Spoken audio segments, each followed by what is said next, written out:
What would happen if you would lose your job? Would you still be able to pay your bills and provide for your family?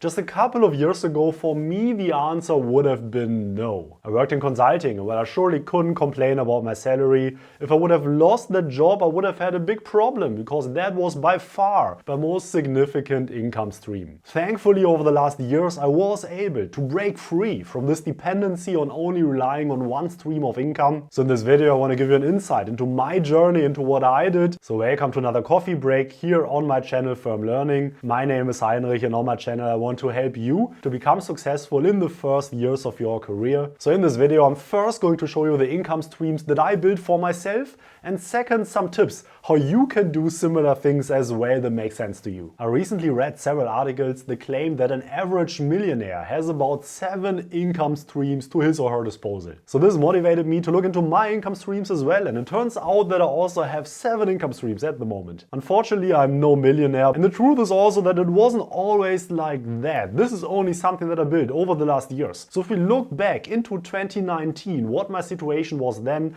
I was working in consulting and 98% of my income was derived from this consulting job. Already at that time, before I even started this YouTube channel, I had some online courses on topics like communications and slide writing skills, and I was earning a handful of extra bucks by selling these courses. But as you can see, I was still heavily relying on my job. Thankfully, the situation improved. Already in 2020, I was making about a quarter of my income, not from my full-time regular employment. And in 2021, I managed to derive almost 2/3 of my income outside of my regular job. And this is true even though until today, I still work in a full-time job and also with a healthy development of my salary. So how did I make this work for myself? And for that, let's deep dive into my income in 2021. What's probably surprising is the income that I derive from my full-time job. So after having worked at McKinsey for about 6 years in consulting, I now work as Chief Revenue Officer for a Munich-based property technology company. But let's now also talk about the other 6 income streams. And I want to start by the income streams that are most closely related to the YouTube channel. Because fun fact, whenever you tell someone that you have a YouTube channel,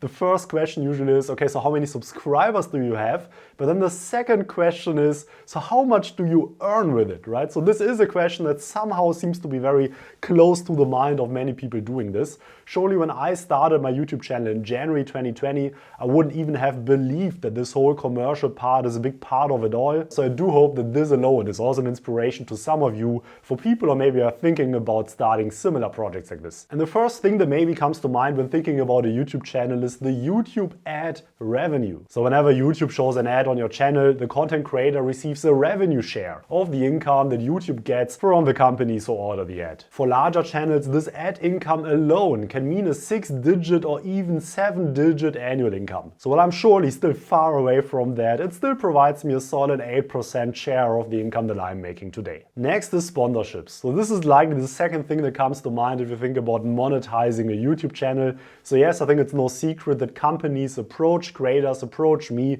and ask whether I would be willing to collaborate with them on any specific service or product they are offering. I can tell you that I'm quite selective on accepting these sponsorships, so almost every day I now receive requests like this. But then for those companies that you do accept as sponsors, of course you receive a compensation for the collaboration, and these types of deals amounted to 18% of my income last year. Next is affiliate sales, so also one of these typical online business revenue streams that exist out there. How this works is that, for instance, in my video description you see different products, different things, services linked in there, and whenever someone purchases a product or a service via one of these links, I receive a certain revenue share from these purchases. But as you can see, this income stream is rather a minor one for me. I know that for some other creators this is actually one of the largest income streams for their social media platforms. For myself, I didn't really figure out yet the winning formula for all of this. Next is online courses, and here I also include all the other digital products that I have, for instance CV templates or cover letter templates. You find links to them in the video description. As you saw in the beginning, this is actually the additional revenue stream I started with, and of course having a platform like a YouTube channel helps in selling more courses like that. So thanks to everyone who purchased one of these courses in the past. I do hope that they are a true value add for you and very much worth the money. I'm actually currently working on a major overhaul of my courses, and I'm about to join my new communications and slide writing flagship course. So if you're interested in that, there will be a link with a waitlist below in in the video description. Feel free to sign up to be informed once it goes live. Next is Business School lectures. So via some of my online courses and maybe a little bit also the YouTube channel,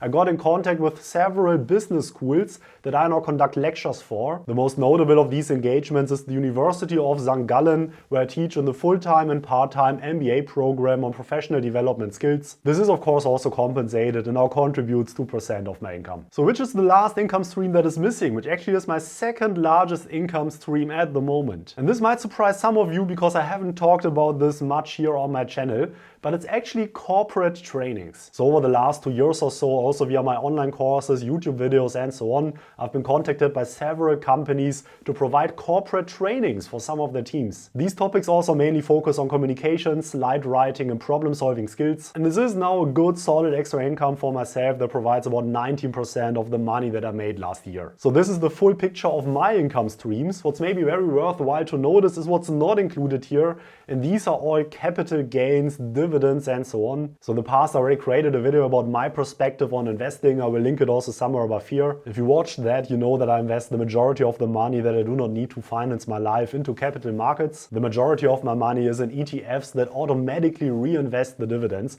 which is why I do not have any active income from that. Now that you've seen the full picture, I would be interested in your perspective as well. Does all of this surprise you? Did you already build some extra income streams besides your full-time job as well? Because now I want to share some more general tips on what you could do as well to build some additional income streams and potentially get a bit more independent from your regular full-time job. And the first idea is the concept of the surface area of luck. Because surely it takes some luck to build something like this, some YouTube channel for instance. Surely I was lucky that several of my videos got picked up by the YouTube algorithm, shown to many people like you, and thereby contributing to the growth of my channel and thereby also contributing to many of the income streams. But what most definitely is not a winning strategy is just to sit at home at your desk and wait for your lucky moment, that something magical happens and suddenly out of nothing good things come to you. I mean, this is not how it works. Instead, you should pursue things that widen your surface area, widen the possibilities that something lucky like this might happen to you. Are you into photography? That's great. Develop and hone your skills. Maybe you're into a very specific sport. Pursue that. What's important though is to not expect that from any of these passions or activities from yours on day one you will already make money. I would never have thought when I started this YouTube channel that now almost 20% of my income would come from delivering corporate training sessions. Increase your surface area of luck and good things will happen to you as well. Second, think about the time that you systematically waste during your week. Surely there's no problem in occasionally also relaxing, watching a TV series, Netflix,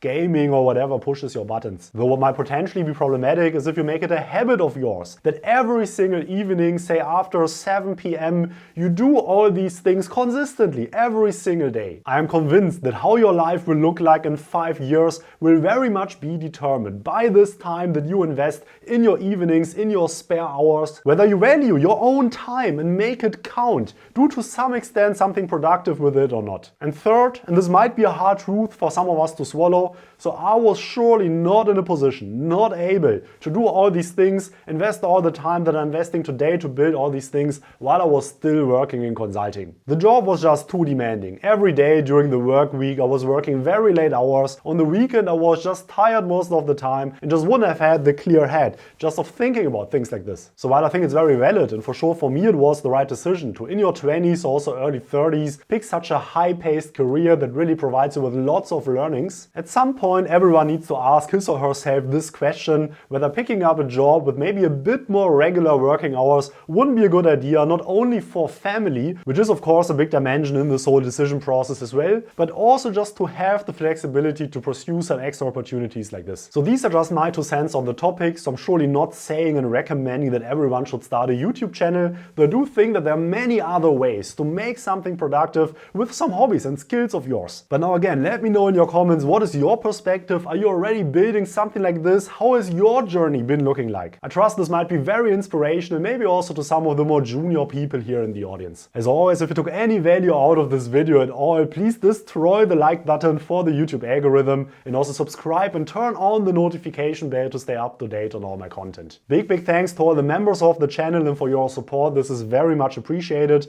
My name is Heinrich. I'm the creator of this channel. I release new videos every single Saturday. So looking forward to stay in touch with you. All the best to you. Until next week. Bye bye.